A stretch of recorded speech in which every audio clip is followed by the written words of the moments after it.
Hello everyone. आज हम पढ़ेंगे पूंजी व्यय के प्रकार। इससे पहले हमने पढ़ा था पूंजी बजटिंग का मीनिंग देखा था और इसकी क्या कैपिटल बजटिंग की क्या नीड और ऑब्जेक्टिव थे इनके बारे में हमने पढ़ा था। आज हम पढ़ते हैं टाइप्स ऑफ कैपिटल एक्सपेंडिचर। पूंजी व्यय के प्रकार किस प्रकार के हो सकते हैं। एक व्यवसाय में अनेक प्रकार के व्यय पूंजीगत व्यय होते हैं जो विभिन्न उद्देश्यों अथवा कार्यों के लिए किए जाते हैं। प्रायः पूंजी व्यय निम्न प्रकार की परियोजनाओं के लिए किए जाते हैं। जो कैपिटल एक्सपेंडिचर होते हैं यह निम्न प्रोजेक्ट्स के ऊपर किए जाते हैं, यानी निम्न प्रोजेक्ट्स के लिए कैपिटल एक्सपेंडिचर किए जाते हैं। इनमें शामिल हैं विस्तार परियोजनाएं, पुनर्संगठन परियोजनाएं, परिवर्धन परियोजनाएं, उत्पादन अथवा प्रक्रिया विकास संबंधी परियोजनाएं, शोध एवं विकास संबंधी परियोजनाएं। एक एक के बारे में पढ़ते हैं। विस्तार परियोजना क्या होती है। यहाँ से थ्योरेटिकल क्वेश्चंस एक से भी पूछा जा सकता है कि विस्तार परियोजना क्या है, पुनर्संगठन परियोजना क्या है, या फिर पूंजी व्यय के प्रकार से भी लघुतरात्मक क्वेश्चन पूछा जा सकता है। विस्तार परियोजनाएं क्या होती हैं।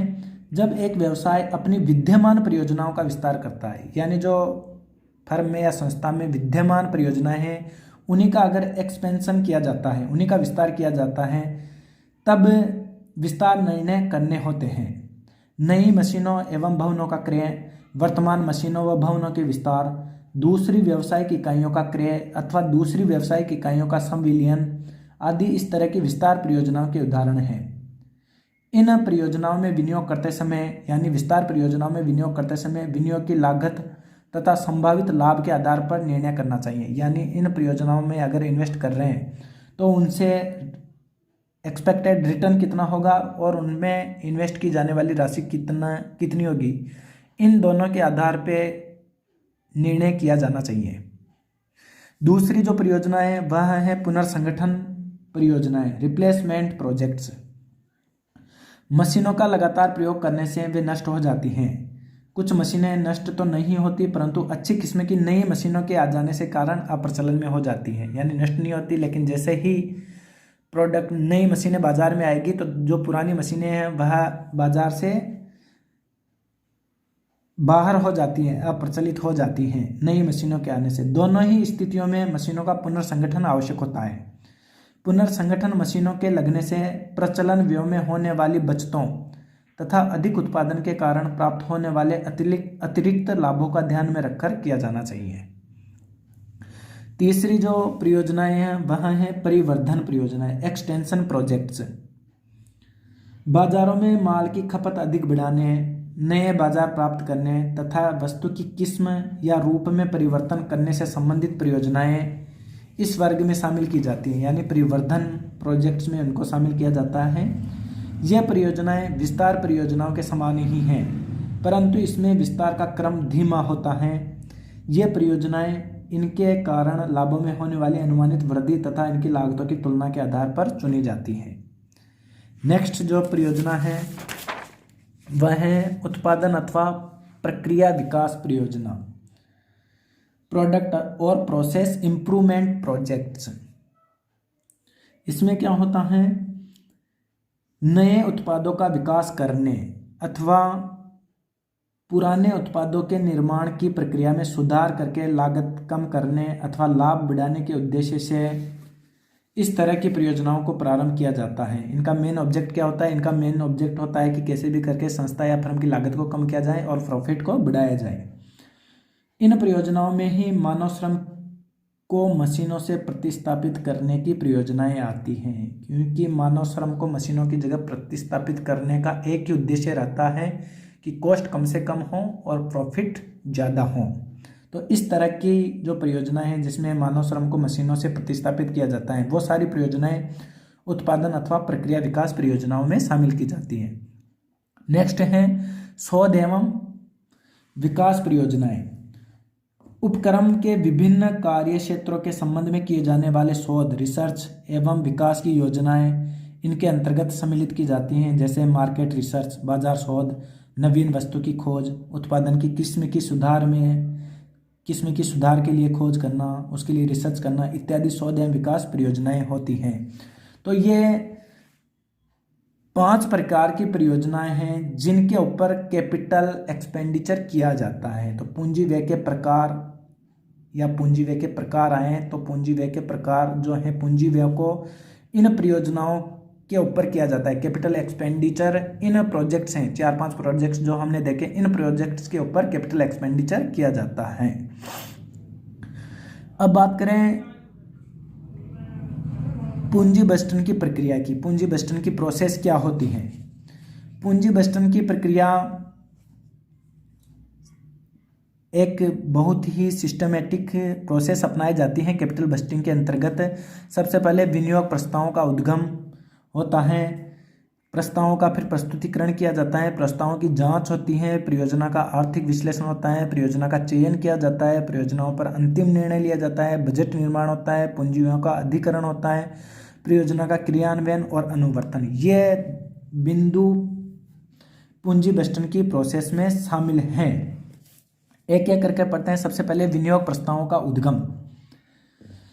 पूंजी बजट तैयार करने में सबसे पहला कदम विनियोग प्रस्तावों के उद्गम से प्रारंभ होता है। विनियोग प्रस्तावों का उद्गम प्रबंध के किसी भी स्तर पर हो सकता है, जरूरी नहीं है कि यह बड़े लेवल पे हो, छोटे स्तर पे भी हो सकता है। विनियोग प्रस्तावों का उद्गम होने के बाद प्रस्तावों का प्रस्तुतिकरण किया जाता है। जब विनियोग प्रस्तावों का उद्भव हो जाता है तब उन्हें उचित अधिकारियों के सामने व्यवस्थित प्रस्तावों के रूप में प्रस्तुत किया जाता है। प्रायः प्रत्येक विभागाध्यक्ष अपने विभाग की पूंजी व्ययों का निर्धारण करता है तथा उन्हें उचित प्रस्ताव के रूप में बजट अथवा योजना समिति को प्रस्तुत करता है। यह हो गया प्रस्तावों का प्रस्तुतिकरण। जब प्रस्तुतिकरण हो जाता है उसके बाद प्रस्तावों की जांच की जाती है। जब विभिन्न विभागों के द्वारा विनियोग प्रस्ताव बजट समिति के पास भेज दिए जाते हैं तब बजट समिति इन प्रस्तावों की गहराई से जांच करती है। यह जांच उच्च प्रबंध तथा बजट समिति द्वारा स्थापित मापदंडों के अनुसार की जाती है। समिति देखती है कि प्रस्ताव संस्था के दीर्घकालीन विकास कार्यक्रमों के अनुसार हैं भी या नहीं। तो इस प्रकार परियोजना प्रस्ताव जो भेजे जाते हैं उनकी गहनता से जांच की जाती है। नेक्स्ट बिंदु है प्रस्तावों का परियोजना का आर्थिक विश्लेषण। जिन प्रस्तावों को जांच के बाद बजट समिति विचारणीय मानती है उनका प्रारंभिक आर्थिक विश्लेषण किया जाता है। इस विश्लेषण में प्रत्येक परियोजनाओं की लागत एवं आर्थिक लाभों का विश्लेषण किया जाता है। यानी जो कमेटी जिन प्रस्तावों को संभावित मानती हैं या उन पर विचार करने योग्य मानती हैं उनको अलग कर लिया जाता है और उनका फिर आर्थिक विश्लेषण किया जाता है। आर्थिक विश्लेषण से तात्पर्य यदि उन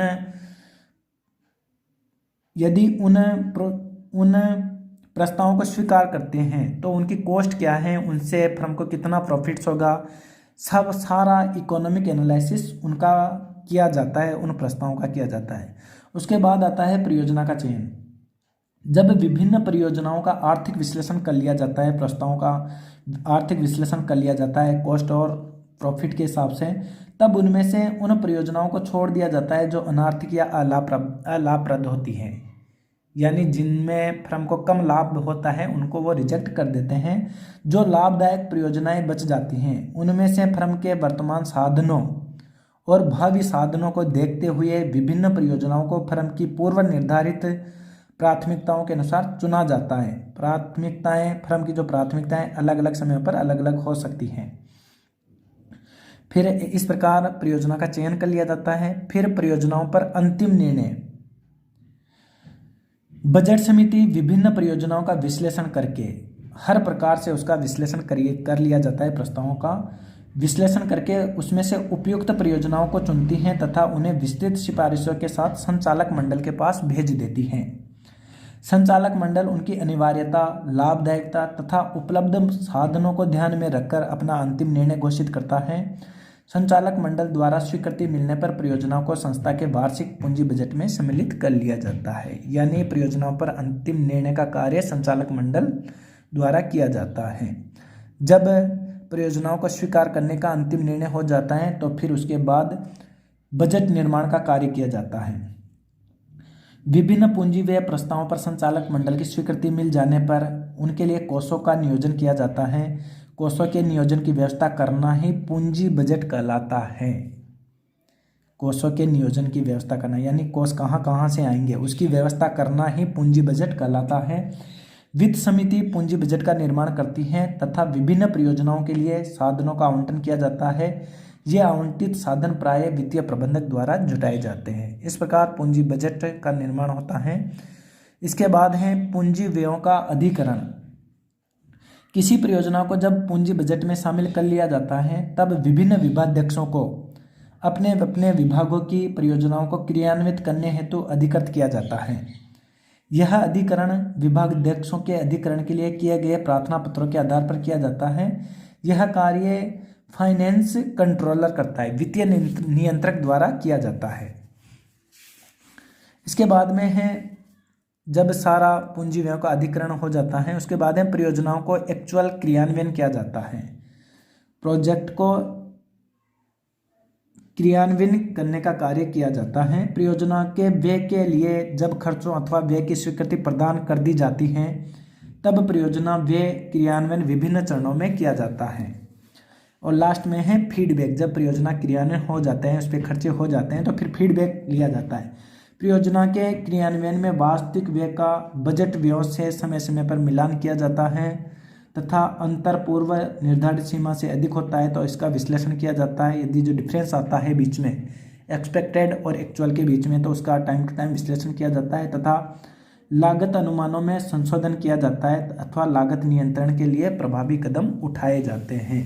तो इस प्रकार ये कैपिटल बजटिंग के 10 स्टेप्स हैं। इनके आधार पर पूरी पूंजी बजटिंग की प्रक्रिया संपादित की जाती है। धन्यवाद।